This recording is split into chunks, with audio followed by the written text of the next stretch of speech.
The dropship groaned as it pierced Traxel and VS atmosphere, heat shielding flaring red. Inside, the squad gripped their seats, breath slow and measured, except for Sergeant Cole Riker, who sat cross-legged and bare-armed, cleaning his knife with a strip of cloth. "Status check," barked Lieutenant Kixon, voice filtered through his Ilari helm. "Power core stable," replied Threx, the squad's heavy gunner. "Thermal shields holding." "Armor integrity green," chimed in two others. Riker didn't reply. He didn't need to. No armor, no systems. Just fatigues, boots, a combat vest, and that damned smirk on his face. "You sure about this, human?" Kixon's helm turned toward him. "Suits in the locker back on the ship," Riker said, sliding the knife into his thigh sheath. "Tried wearing one last op, slowed me down. That armor could withstand a plasma bolt. What stops a jungle beast from?" Riker raised a brow. "Experience. Instinct. Elbows." Before Kixon could argue, the dropship bucked hard. A blinding flash lit up the interior, and the ship's AI stuttered. "EMP spike detected. Hull breach on aft panel, systems compromised." The ground slammed into them seconds later. Screams. Sparks. The ship cracked like an egg tossed into a firestorm. Smoke hissed from the twisted wreckage. One by one, armored bodies groaned to life, except for two, still unbroken. "Threx! Kixon! You good?" Riker shouted, hauling himself to his feet. Blood dripped from a cut on his forehead, but his eyes were scanning already. Kixon's armor sparked, HUD flickering. "My servos are failing. Power assist is offline. All armor systems degrading," cried another soldier. "Something in the air, it's corroding the suits." "Move!" Riker grabbed Threx by the collar, yanked him behind a fallen panel as alien shrieks echoed through the jungle. Now's not the time to freeze. The jungle was alive, and it wasn't happy. Vines hissed. Chitin clicked in the distance. Something big roared. Kixon stumbled from the wreckage, armor dragging like a corpse. This planet was classified hostile, not suicidal, he snarled. "No one ever reads the fine print," Riker muttered. "Stay low. That screamer's close." They didn't have to wait long. The foliage parted and out stormed a predator, 8 legs, translucent skin stretched tight over bone, eyes glowing with heat. One soldier raised his plasma rifle. The weapon coughed, then died. No power. The beast lunged. Riker was already moving. He dove forward, slid beneath the beast, and drove his knife up between its jaw plating. The creature screeched and thrashed, but he held fast, twisting with a grunt. One jerk. Then another. Wet crunch. The body collapsed. Riker stood, panting, covered in blood and bile. The squad stared. No armor. No shielding. Just a knife and a lunatic grin. "You didn't even flinch," Threx breathed. Riker shrugged. "Thing bled red. That's a good sign. Means it dies like everything else." They made a temporary shelter under the wreck's remains, stacking debris and camo netting.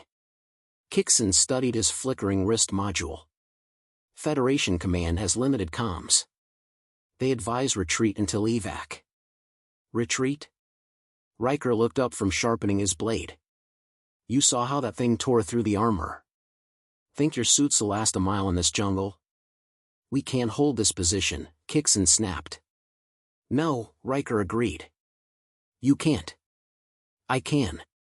Silence. Then, softly, Threx asked, "How do your kind survive like this?" "We adapt. Every planet we touch tries to kill us. Some succeed. Most regret it." He glanced at the creature's carcass. "Besides, armor gives you a sense of safety. I prefer being paranoid." Later that night, the jungle screamed again. The Ulari huddled, weapons limp in failing armor. Riker, crouched by a smoldering fire, whittled a spear. "Do you ever sleep?" Kixon asked, voice raw. Riker didn't look up. When I'm dead. Or drunk. What if Varlax himself comes for us? What then? Riker paused. Then I kill him. Kixon snorted. With what? Your stick? No. With his own pride. Morning brought worse news. Drone Recon, one of the few still operational, spotted Dominion forces 2 clicks east. Advance unit. Varlax wasn't just probing. He was coming. Command's transmission was clear, observe only. Do not engage. Hold position. Kixon stared at Riker. Orders are clear. Observation roll only. Riker stood slowly, slinging a shotgun over one shoulder. He checked the shells, fingers quick and practiced. I saw the look in your soldiers' eyes, he said. They don't want orders. They want a chance.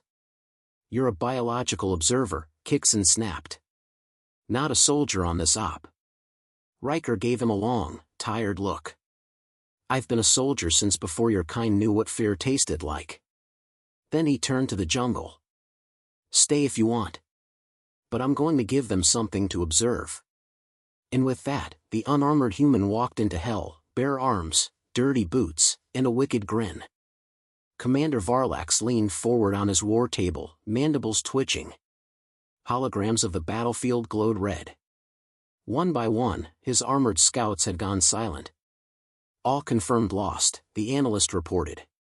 No survivors. No data feeds. Only fragments of armor. Varlax narrowed his eyes at the projection of a human, bare-chested, blood-slicked, grinning like war was a game. This one has no armor? None, Commander. Primitive weapons only. A blade. A slug thrower. Tribal tactics. And yet he decimates elite squads? Yes, Commander. A long pause. Then a low growl. Find him. The jungle crackled underfoot. Riker moved like a ghost, eyes sharp, steps silent, breathing controlled. Behind him, Threx and Kixon followed with visible effort, stripped of most armor now. Riker had warned them, shed the suits or die sweating in a coffin of melted metal and fried circuits. Feels wrong, Threx muttered. Like peeling skin. It is, Riker replied. You've been hiding inside machines so long, you forgot how to listen. To what? He stopped, holding up a hand. The jungle hushed. A second later, a branch snapped to their right. To that. He hurled a rock. It hit a bush, startled something out. A predator the size of a horse lunged. Riker didn't flinch. He let it come closer, then ducked low, sidestepped, and stabbed it beneath the jaw as it flew over him. One fluid motion. The beast dropped, twitching. Kixon exhaled. You waited for it to commit. Armor makes you lazy, Riker said, wiping his blade. Makes you reactive. You need to be predictive. You're not just surviving, Threx said. You're teaching. Riker looked at him, calm but firm. Because you need to learn fast. Dominion troops are coming.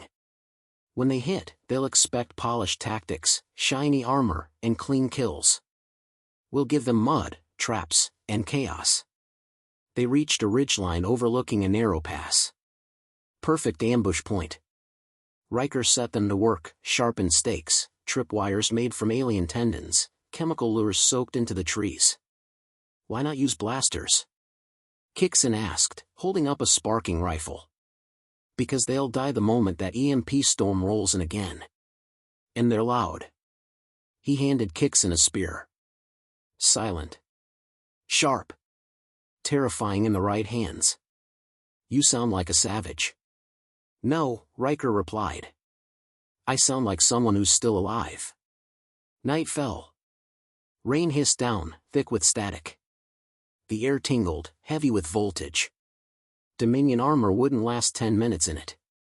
Threx and Kixon sat near the fire, now bare-armed like Riker, shivering under improvised cloaks. Tell me, Threx asked, what made your kind like this? Riker tossed another log into the flames. Earth was never kind. We had deserts that boiled skin and oceans that swallowed cities. Creatures smaller than your thumb that could kill a man in a week. And still, we thrived. He looked up, voice steady. Not because we were the strongest, but because we refused to quit. Kixon stared into the fire. Our war doctrine is armor first. Tech solves all. But now, out here, I see how fragile it all is. Good, Riker said. You're starting to feel like a soldier. By morning, they heard the rumble of Dominion exosuits. Threx counted 5 units, moving fast. Big guns. Shock troopers, he whispered. They won't expect resistance, Riker said. Let's make that their first mistake. They waited. At the first trap, 2 went down, 1 impaled, another caught in corrosive sap. The rest scattered. Riker burst from the tree line like a devil. Shotgun in hand, he fired once, then dropped it and dove under a swing from a Dominion blade. He rolled, snatched a fallen spear, and drove it up into the trooper's armpit joint. Sparks. Blood. Collapse. Threx leapt in, copying Riker's movement, duck, jab, twist. Another trooper fell. Kixon screamed as a plasma blade nicked his arm, but he caught the attacker's leg, yanked him off balance, and slammed a rock into his visor until it cracked. Only 1 trooper remained. He turned to run. Riker didn't hesitate. He threw the knife. It spun once, twice, and sank into the trooper's neck. The body dropped. They stood panting. Cut, bruised, smeared with blood, but alive. Threx looked down at his mud-covered arms, then at Riker. I understand now. We're not warriors because of what we wear. We're warriors because we choose to fight. Kixon grunted, limping. We can't go back to the way we were. Good, Riker said. You're not supposed to.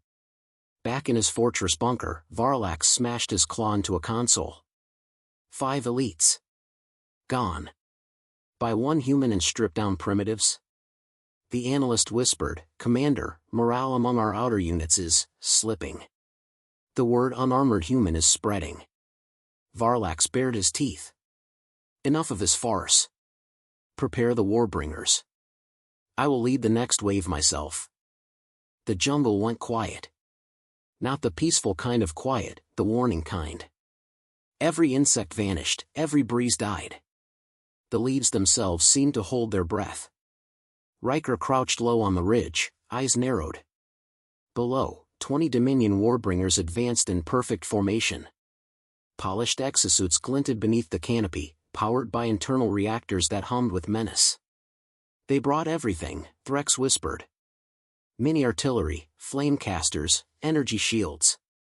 And no doubt Varlax himself, Kixon added grimly. He's never this thorough unless he wants to make an example. Riker stood, calmly rolling his shoulders. Good. Then let's give him one. They had minutes. Riker moved fast, planting shock mines, whispering last-second adjustments, stripping his team of anything still too reliant on tech. The jungle was their weapon now. Every tree, every shadow, every pit of acid roots. This isn't a battle, Riker muttered. It's a message. To who? Threx asked. To anyone still wondering if humans need armor. The first Warbringer tripped a snare.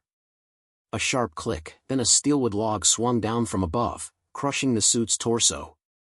2 more moved to respond, stepping right into Riker's secondary trap, a trench of magnetic ore that fried their stabilizers. Suits buckled. Dominion elites fell screaming. Reposition, barked a Dominion commander. But the trees replied. Spears rained from above.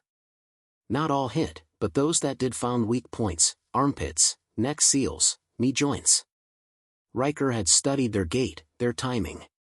He didn't need strength. Just accuracy.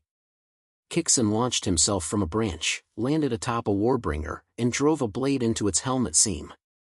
Blood hissed out as sparks lit the air. Threx fought beside him, weaponless now, using only a jagged stone and raw momentum. he shattered a visor and slammed the trooper's head into the ground. Over and over. Until nothing moved. Varlax entered the fray personally, descending from his armored skiff with the arrogance of a king among insects. His armor gleamed, a personal fortress of obsidian plating, decorated with battle trophies from species long extinct. He walked over the fallen, expression unreadable. "Show me the human," he ordered. Right on cue, Riker stepped from the shadows, shirtless, boots caked in mud, blood trickling down one arm. He carried nothing but a machete and a calm, surgical look in his eyes. "Still think armor makes the warrior?" Riker asked. Varlax tilted his head. "You've cost me 3 units. I should vaporize you." "You could," Riker replied, circling. "But you won't." "Why?" "Because you're obsessed. You need to prove that your way, your empire, is superior." Varlax said nothing. Just removed his helm and drew a blade from his hip. A challenge. They clashed. Varlax lunged first, blade sweeping wide. Riker ducked, rolled under the arc, and jabbed forward. The tip scraped armor, but didn't pierce. "You're fast," Varlax growled. "But not invincible." "Never said I was," Riker muttered, pivoting behind a tree. The tree exploded. Varlax had thrown his blade straight through it. Riker barely dodged the splinters. The alien lunged again, this time with brute strength. Riker caught the blow with both arms, letting it push him down, but not break him. He kicked Varlax's knee from the side, forcing a stumble. That's when he saw it, the vent port beneath the shoulder plate. A tiny exhaust valve. Exposed. Vulnerable. He feinted left, spun right, and jammed his machete deep into the port. Sparks burst. The armor hissed. Varlax roared, backhanding Riker into a tree. The impact cracked bark. Riker hit the dirt, coughing blood. Still, he stood. No armor. No weapons. Just will. Varlax limped forward. "You're nothing but flesh." Riker looked him dead in the eye. "And you're just a man hiding behind metal." He raised a jagged rock, then ran. Varlax gave chase, furious and wounded. He didn't notice the vines underfoot. Didn't see the trap. Riker leapt across a narrow crevice, and Varlax followed. The moment both feet left the ground, the floor beneath him caved. Not a crevice, a pit, rigged with broken Dominion suits packed with volatile fuel cores. Riker dove clear. The explosion swallowed the Warbringer commander whole. The jungle lit up in a wave of fire. Silence returned. Thrax and Kixon climbed from cover, coughing. "Did he?" Kixon started. "Gone," Riker said, wiping soot from his face. "One crater where his ego used to be." Later, as evac ships finally broke through the ion storms, the Federation commander watched the video feed in silence. An unarmored man. Leading an alien squad. Surrounded by Dominion wreckage. Standing tall.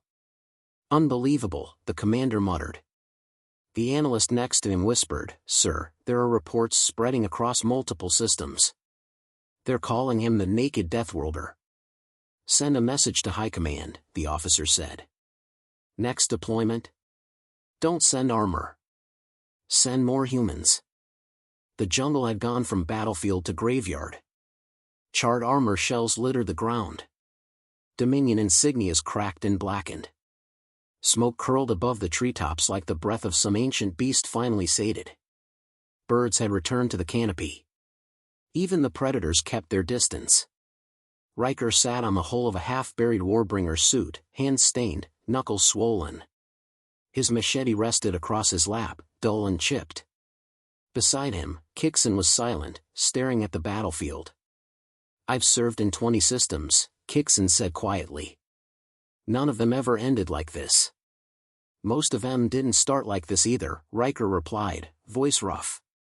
"They usually bring plans. Maps. Protocol. And we brought a human instead." Riker smiled faintly. "Best mistake the Federation ever made." The evac ship arrived 2 hours later. Low and wide, the transport hovered in above the ridgeline, blades hissing against the treetops. Riker didn't salute. He just watched as the landing gear hissed open and a new wave of Federation brass poured out, pressed uniforms, polished boots, datapads flickering. One of them approached. A tall woman in silver-gilt epaulets. No mud on her shoes. No scars. "Sergeant Cole Riker," she said. "You're alive." "Unfortunately for the Dominion," he replied, standing.